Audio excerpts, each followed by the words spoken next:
ตั้งงามไปเลยเนาะ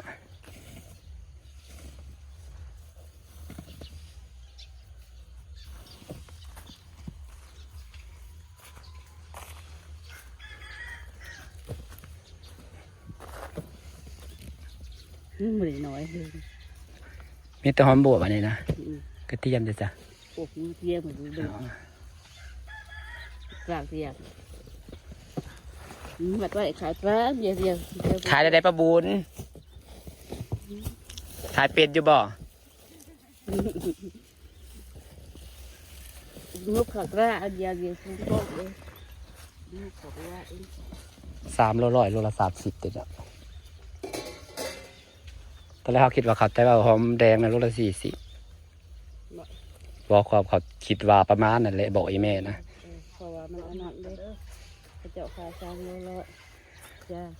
เพราะเพิ่นเห็นบ่มีเอาลงแล้วเพิ่นว่าไอ้มันบ่มีบ่ได้ใส่ยาบ่ได้หยังเราอันนี้อีแม่เรากินนี่ก็ใส่ยาแล้วอันนี้บ่ได้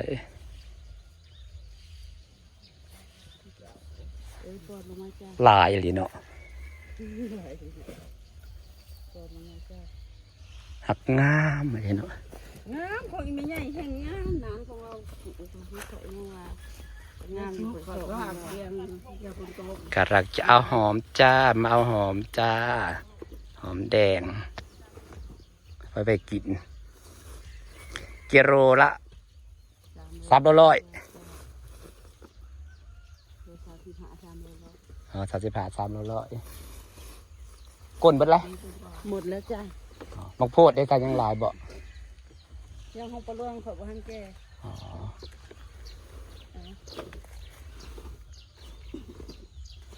เอาแบบ10 โลเจ๊ตัวนี้เอา300บ่มันจะง่าย3 โล12 โลเอา2อย่างใส่กันให้ไม่ได้500นะบ่ต้องบาลานซ์ก็ได้อันนี้3 โลก็เอากระเทียมใส่2 โล500จักโลวะก็500เป็นจักโลมาซื้อกระเทียมซอยสวอจ้ากระเทียมของคุณแม่9 โลเนาะ9 โลบ่500 9 โลนะ300 9 โล300เนาะ3 โล100แม่น9 โลนะ300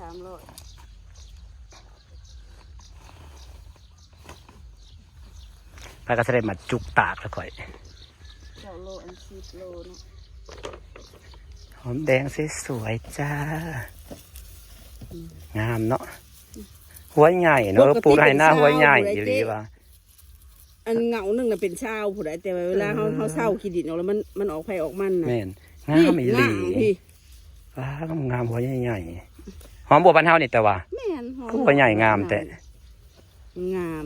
ยายเราครัวได้เอาอันมาเติมเป็น11 โลเขาจะเป็นตาปลูกขายที่ว่าบ้านเขาก็อยากซื้อหอมนี่แบบใส่มีหอมเวียดเนาะเขาอยากมาขายหอมหัวใหญ่ๆนะเอา9 โลไปเอากระเทียมมาใส่เป็น11 โลนี่เอาไว้นู่นมันจะโลหอมจ้ะเอามาถอดแล้วใส่ถอดแล้วป้าบุญกันละคัดกระเทียมให้จ้ามาซื้อกระเทียมแล้วสมัดไว้เอากระเทียมอย่าพูดตกนี่เนาะ2 ถุง12ถุงหนึ่งก็จะประมาณ100 ตัวแล้วเนาะถุงบ้านเฮามันถุงน้อยเดี๋ยวลุงกระแทกว่าถุงละ100 ตัวได้ซาค่อยซื้อนะปลานิ่นมันบ่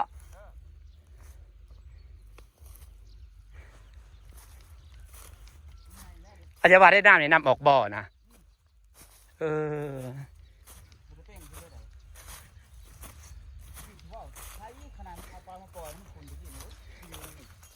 บัวคือยังบัวปลูกว่าได้ดอกปลานิ่นมันกินเบิดพอต้องปลูกมันกินค่อยปลูกแล้วปลาเป็นปลากินพืชมาดูปลาจ้า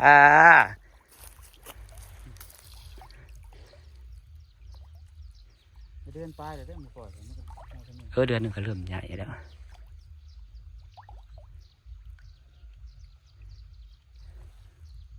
ปลานิ่นเบิดปลานี่นะ ปลานิน มีแต่ปลานิ่นอย่างเดียว ปลาตะเพียนกับปลานิน อ๋อ มัน เขาบอกว่าปลาป่า เข้ามานะ ปลาปากขายง่ายกว่าปลาตะเพียนเลย เพราะว่ามันจะได้ร้ายแล้วมันเขายังบ่อนั่นปลาเขายังบ่ทันเพาะพันธุ์หลายเขาเขา อ๋อ ทันได้หอดงามมันเขา พูดแล้วเดือน6พูดแล้ว ตอนนั้นข่อยก็หาซื้ออยู่ก็ยังมอได้อันนี้ แต่ว่ามันได้ชำนี่นะมันเอามา แม่นตัวเท่าใด ฮะ ขายเป็นตัวหรือขายเป็นถุง เขาขายเป็นถุง อ๋อ ถุงละ100 ซาข่อยซื้อสั่งจากปีแล้วก็พี่ก่อซื้อสั่งจากพามน่ะมันตัวละ3 บาท เพื่อก็จะได้ร้ายกันบ่ ผสมหนองสาววันจ้ามาดูปลาแต่ข่อยจะปล่อยปลาหมูปีนี้นะ เออ ปลาหมูปลาไก่หัวจักตะวะ เออ แพงไหนมักกินแต่น้อยเกิดมานะมักแต่ยังน้อยนะมันบ่ค่อยมีอะไรเดี๋ยวนี้นะ อืม ก็เลยเอามาเลี้ยงลองเบิ่ง เออ เขากำลังนิยม เออ มันหากินยากเด้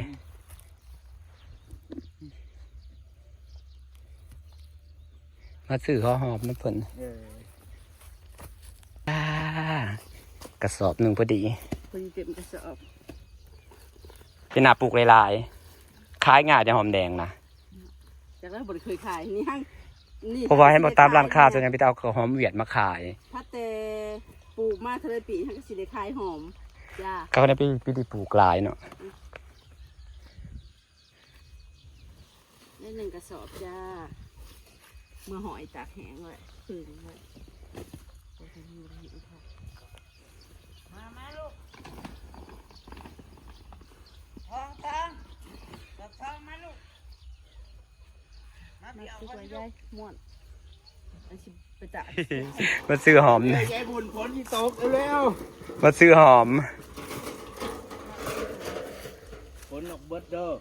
ฝนตกเด้อ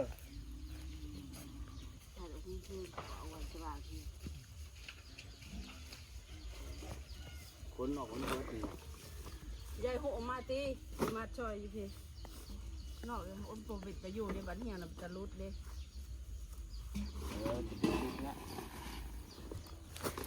ตั้งงามอีหลีเนาะไปสวยอยู่ ไปเบิ่งในหัว แดงไปสวยอยู่งามคักอีหลีปลูกอันนี้ขายอยู่ดีกว่าปลูกข้าวโพดขายบ่จัก เอาอีกเลยให้สิเชื่อ มันก็ปลูกง่าย โยเขาไปส่งตามร้านค้า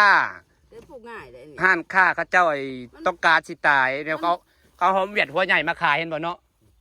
บ่ได้ยาก ไผก็อยากได้หอมแดงใดบางทีห้านค้าเขาก็หามาบ่ได้ก็เอาหอมเวียดหัวใหญ่มาขาย ไปส่งตามร้านค้าเลยนะอีหลี ผมเป็นซุกนะบุญ โอ้ยบัดยามละนั่น ต้นทุนหน่อยเพราะได้นี่เนาะบ่ได้ใส่หยังหลาย ใช่แต่พุ่น แม่น บ่ได้เสพ พุ้ยก็บ่ได้ใส่เขาใส่แต่พุ่นยมใหญ่ก็บ่ได้ฉีดคือปลูก เป็นตะปู ปลูกแต่ใส่แต่พุ่นอย่างเดียว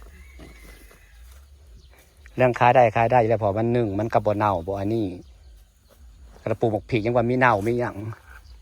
อันนี้มันแบบกันขายไปออกก็ยังตากแห้งไว้แล้วก็ประกาศขายแล้วก็เบิด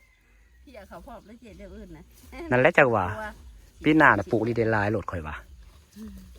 ขายได้อยู่แล้วเรื่องขายได้นะเดี๋ยวนี้พอแล้วก็อยากใส่หอมอันนี้แต่ว่าอยู่ในห้างค้าจะมีแต่หอมหัวใหญ่เห็นบ่คือข่อยเวลาเฮ็ดกินไปซื้อมีแต่หอมใหญ่หอมเวียดนะหอมนี่แต่บ่มี หอม แม่นบ่มี หอมมันหอม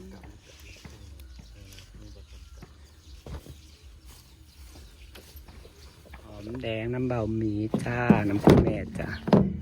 หาโลดได้สอบหนึ่งซื้อไปไว้พี่น้อง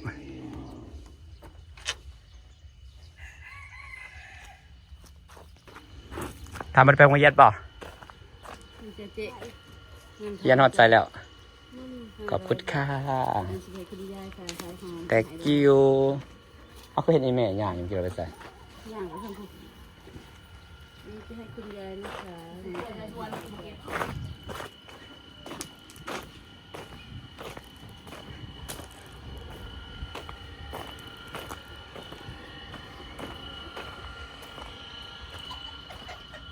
พวกขายขี้หมูเนี่ยบ่